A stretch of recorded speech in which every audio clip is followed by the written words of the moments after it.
The innovation to discuss today is the concept of choose your own adventure playoffs, where the top teams in the playoffs get to choose their opponent and also their placement in the bracket and their path to ultimately a championship.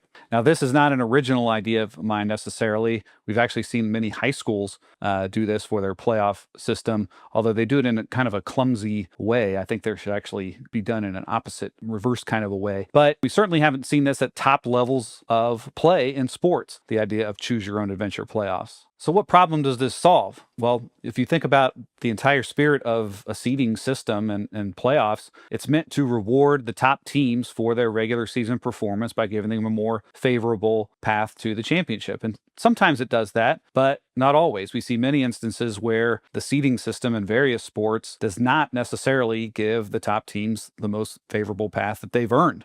So this is a way to do that because there's a more effective and really a more fun way of giving those top teams the most favorable path, and that's to let them choose it themselves rather than basing it on a predetermined seeding system. In the NFL, we see the impact of geography and really small divisions really creating these rankings, these seeding rankings that give undeserving teams more favorable matchups than teams that are better than those. And then even once the playoff field is set, sometimes these seeding systems don't really know how much priority to place on travel because in some cases, a team might not want to travel. They might even be willing to have a less favorable matchup if it reduces their travel. Others might have a different philosophy. They might be willing to travel as far as it takes to get the most favorable matchup. But it's better to let the teams decide how much they want to prioritize travel than just hoping that an arbitrary and predetermined seeding system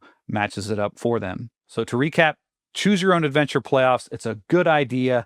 It's a good idea from a practical standpoint because, again, the idea of seeding systems is to reward the top teams for their regular season performance and provide a more favorable playoff matchup and path. But there's a more effective way to do it by letting them choose that path on their own. And not only is this concept cool or good from a practical standpoint, but it's just very, very cool also by adding all the different storylines that come along with it, having a made-for-TV event and conducting that draft. Someone is going to do this idea. It appeared that Major League Baseball was going to be the first to do it. They've cooled off on that idea, but someone is going to do this, and they're going to set a trend throughout the sports world where others follow. I truly believe that.